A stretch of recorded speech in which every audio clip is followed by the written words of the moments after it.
Hello and welcome. My name is Susana Arias, and today I will be taking you through Kamiak Butte.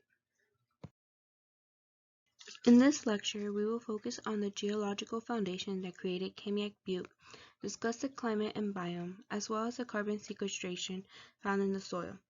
Lastly, we will touch on the topic of cougars that seem to be returning back to Kamiak Butte. Let us get started.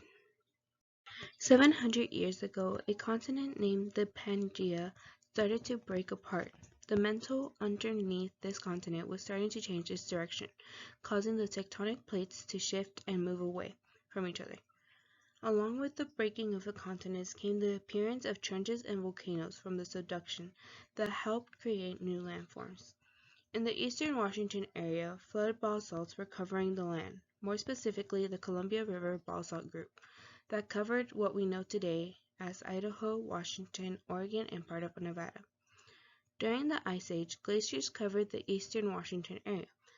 Then the glaciers started to melt, causing a glacier dam and the plates to melt as well, leading to a giant flood called the Glacial Lake Missoula, which is responsible for carving out the Palouse and adding loess soil to the hills. In Kamiak Butte, we get all 4 seasons. During the summer, the Earth axis is tilted closer to the sun, giving us the warmer weather. As for the winter, the axis is further away from the sun, resulting in the colder temperatures. When it comes to precipitation in Kamiak Butte, we can see from the graph that during the spring and summer times, when the temperature is between 70 and 80 degrees Fahrenheit, Kamiak Butte receives the most precipitation. Here in the picture below, we have a map of the world demonstrating the air masses. As we can see, the air mass in eastern Washington is known as the continental polar, or CP for short. The continental polar affects Kamiak Butte's temperature as it brings cool winds during winter and drier winds during the summer.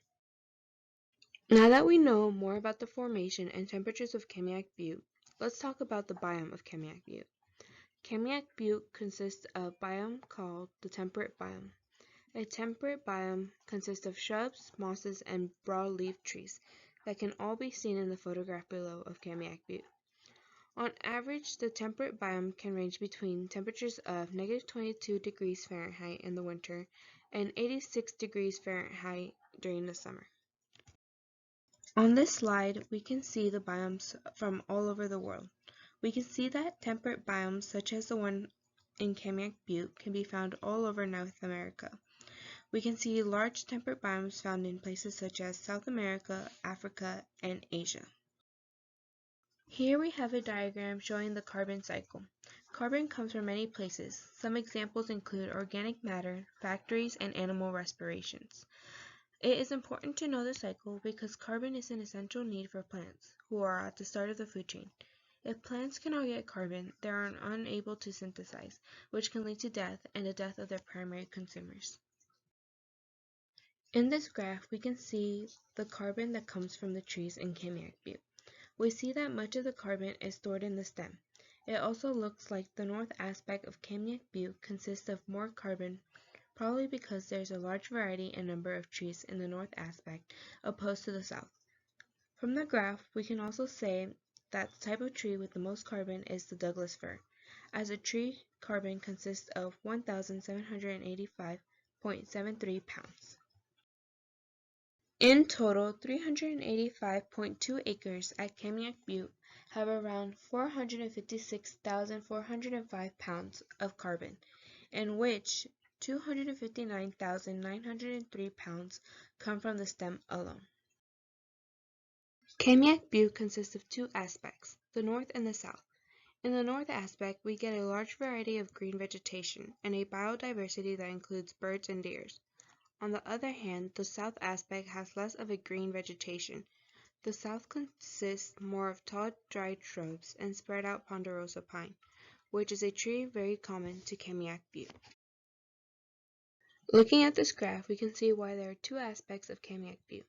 The difference in elevation levels and location of the 2 aspects allow for them to be different.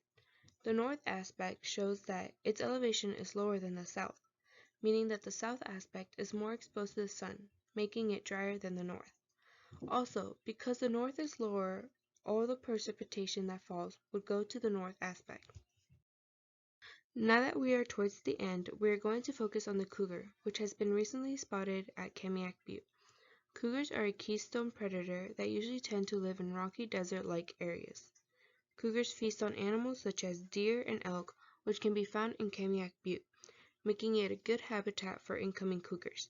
Since Kamiak Butte ecosystem does not have a predator, having a cougar introduced could create balance in the ecosystem. As we see in this picture of a cougar den found in Kamiak Butte, we see that the cougars are slowly returning back.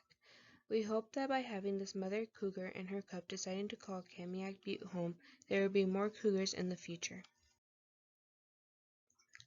We have now come to the end of this presentation. Thank you for watching, and if y'all get a chance to visit Kamiak Butte, I would highly recommend it.